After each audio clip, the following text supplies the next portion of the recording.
What is going on, everyone, and welcome back to the channel. I hope you're all doing well. Now today I've got for you one epic revenge story, which is as simple as they come. This story is all about the lifeguard from hell and how OP slowly, meticulously, pretty much destroys her.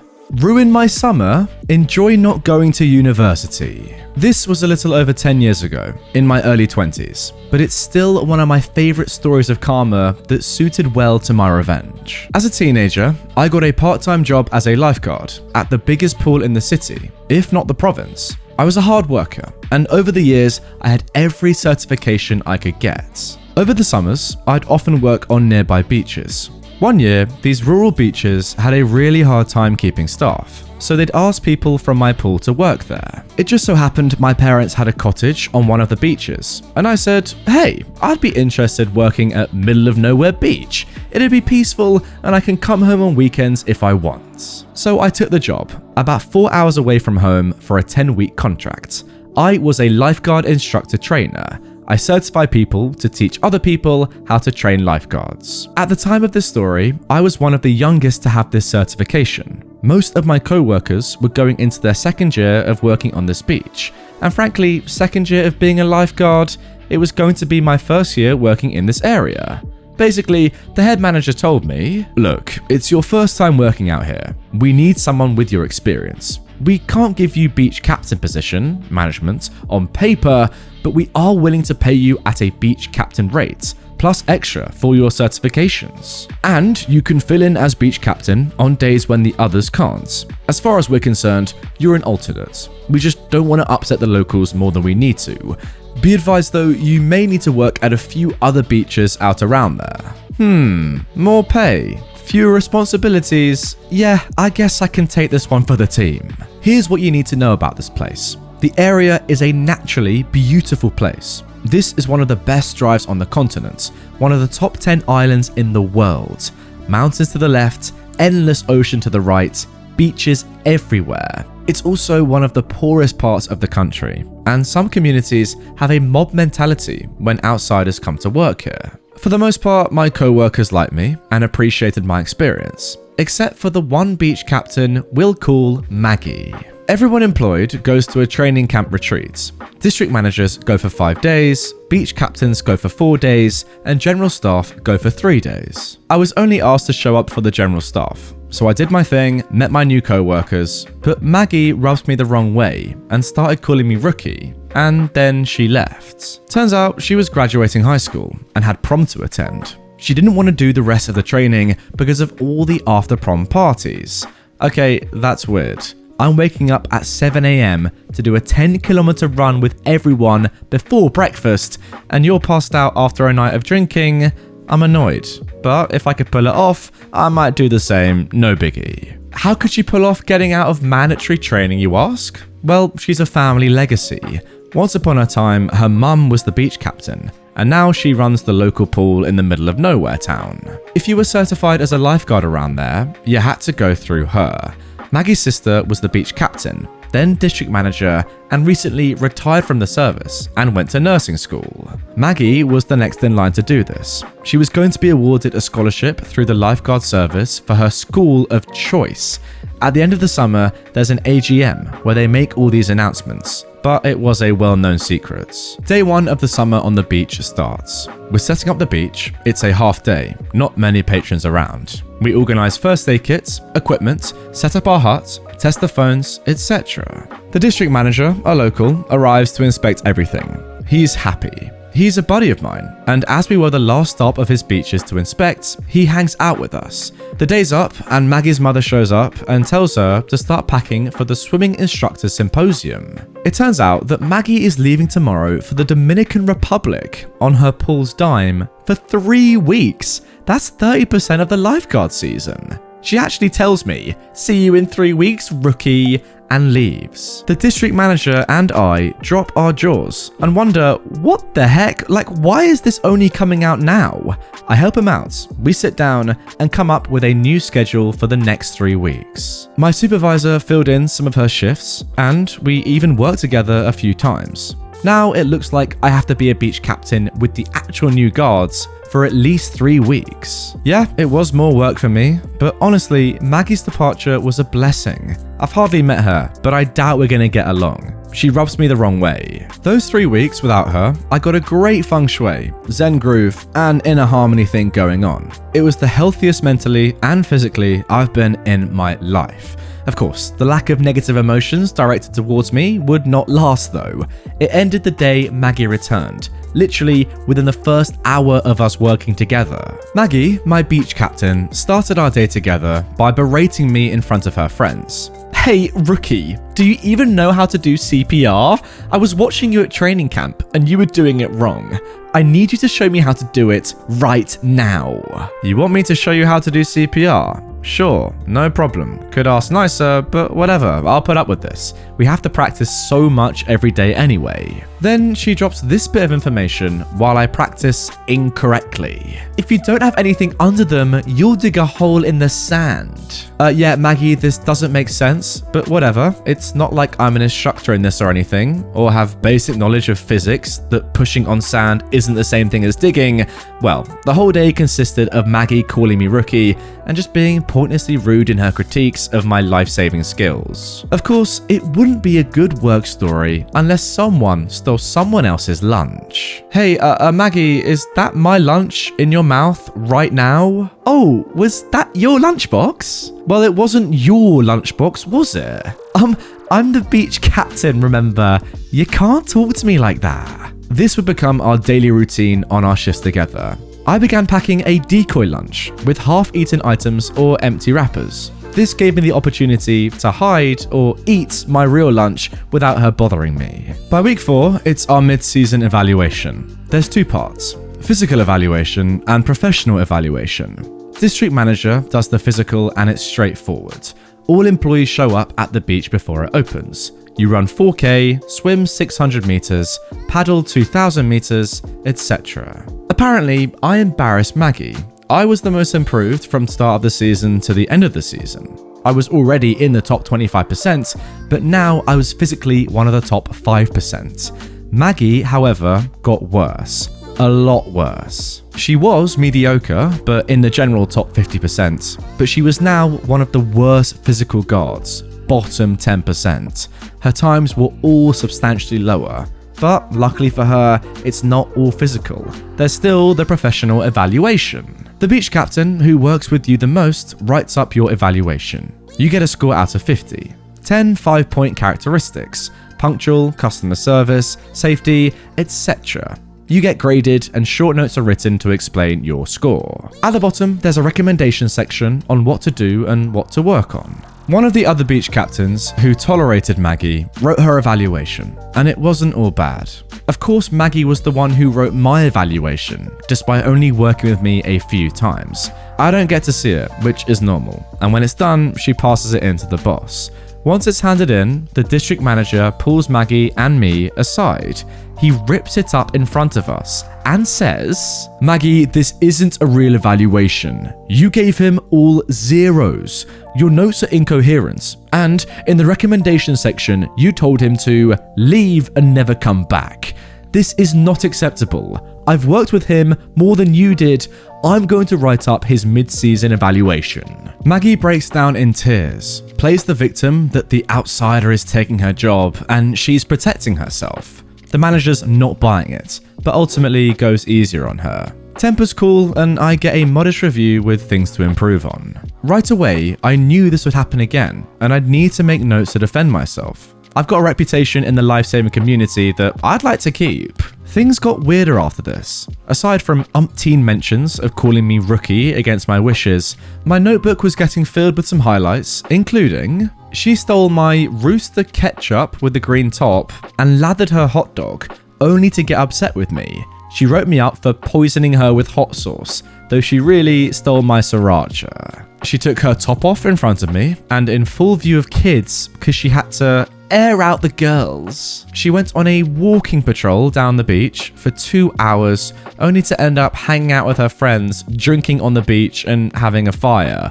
Double no-no. She called her dealer to deliver joints to her while on guard, not even discreetly. I taught the junior guard some basic stuff. Once the class was over, she went up to the parents and told them that I taught all the wrong things and it's actually done this way instead. On a particular bad day, she berated the middle-aged gentleman with Down syndrome whom normally brings treats to her because he didn't bring any treats on this day. What the heck? Things were cartoonishly stupid. Why would someone act this way? It turns out she was also bashing me to the other guards. They'd regularly inform me of stuff like this. Hey, just so you know, Maggie told me you hit someone's car with a hammer. Obviously you didn't, but heads up, she's telling locals about it. What did I get myself into? This is ridiculous. My summer paradise at the most beautiful place on earth is being ruined by a succubus leeching off of inner peace. I was at my end. This isn't worth it. I want to go home. I'm being belittled by an entitled brat, and I don't need this as much as they need me. I'm gonna sleep it off, think with a clear head in the morning. Note, this place is a sleepy beach town. It's heavily wooded and not many cell towers. Reception isn't great. Also, it's a hot summer. I live alone, I hate pants. When I'm home, I'm probably naked. And the lock on my door isn't great. It works, but with a bit of effort, you can get past it. We basically put an exterior padlock on the door when we're away for extended periods. But hey, no one knows anyone's living here, right? Who's gonna come bother me in the middle of nowhere? 5:30 a.m. Bam, bam, bam. Oh, what's happening? Bam, bam, bam. Creak. OP, answer your phone. I've been calling you all night. Oh, why are you naked? That's gross. Look, you have to work at the beach further away today. I've got an appointment I've had scheduled for months and I can't change it. You need to go there or I won't be back in time. It was Maggie. Seriously, what is going on? Why is she in my house right now? I thought to myself as I startled and jumped up, covering myself with whatever I could find. I raised my temper and got her out of my home as quickly as possible and say to myself, that's it. I'm done. This isn't worth it. I call my district manager and tell him the rundown of what's been happening lately. Initially, he thought I might be embellishing the truth a bit because it is all so ridiculous. He tells me if I go to work, there's 2 weeks left in the contract and he'll make sure that Maggie and I don't work together anymore, as long as I stick around. Later on, I'm begrudgingly working at the further away beach and we get a call. It's the district manager. OP, I owe you an apology. I thought you were making this stuff up. Maggie just called to report you for being naked and yelling at her.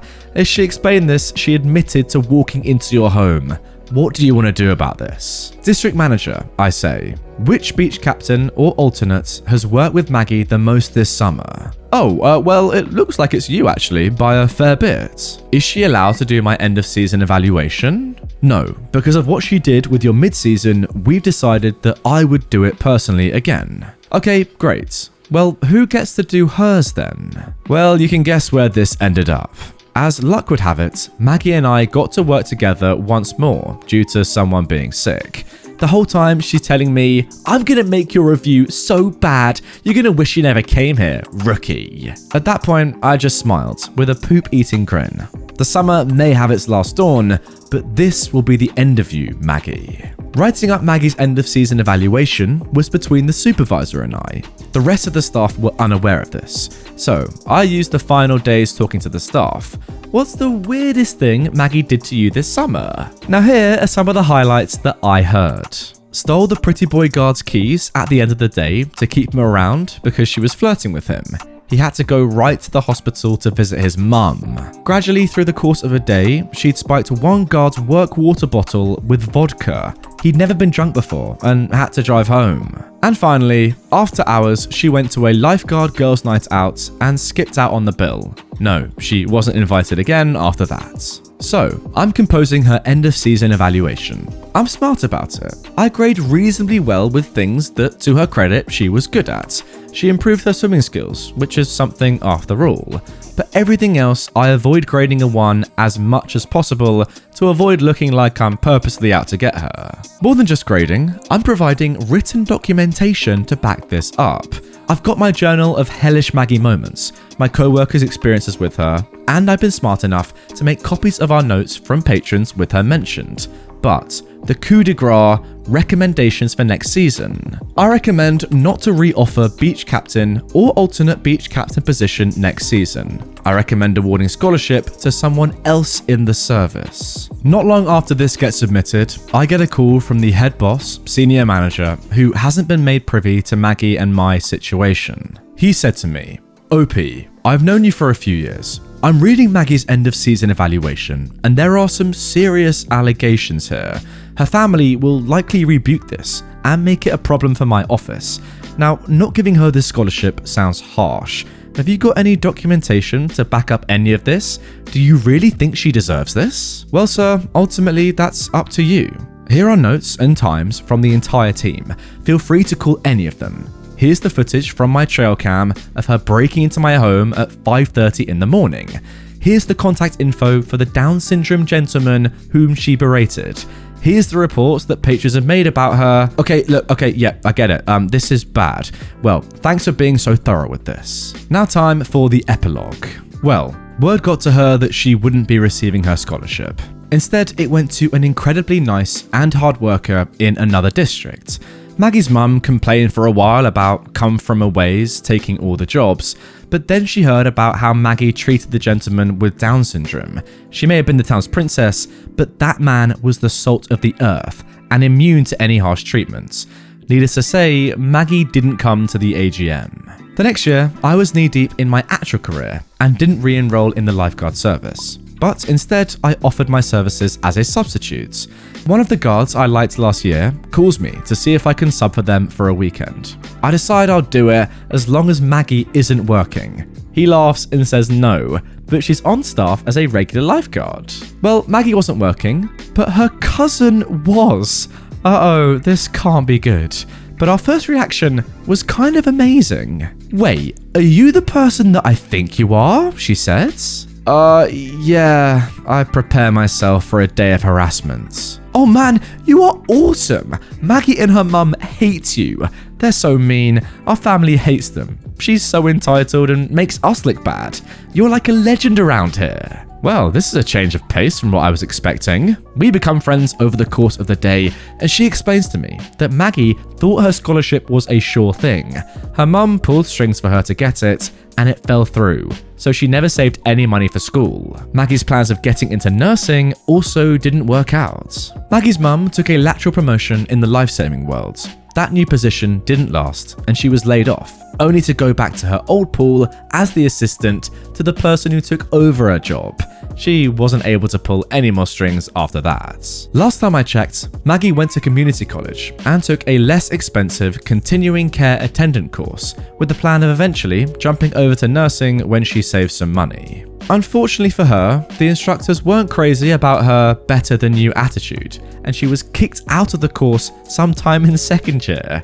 The last time I saw her, she was working at the summer ice cream stand by the beach I visited on a lovely vacation to one of the most beautiful places in the world. I mean, this is just entitlement 101 right here. You gotta admit, a girl that's been brought up completely spoiled by her mum, it sounds like, thinking that she doesn't have to lift a finger to get what she wants, and ultimately, at some point in life, it was always gonna come back and haunt her, be thrown right in her face. This was that moment. OP, you helped with it. You're a legend. Very, very well done. I mean, genuinely, this might be a little bit, kind of naive to say, but I do hope that Maggie learns from this and realizes that, oh my god, I'm actually just a very horrible person. Let me just rethink my entire life and personality right here and, better myself and do some maturing, some growing up, and realize that the whole world does not revolve around me. And to fit in and be liked by other people, I've actually probably got to become a little bit nicer to everyone and be a little bit less selfish. I don't know, look, easy for me to say that, obviously, but yeah, hopefully she does realize that she was a little bit entitled and spoiled. Well, a lot. And OP has actually made her understand that she can improve, be a better person, and live her life without everyone hating her.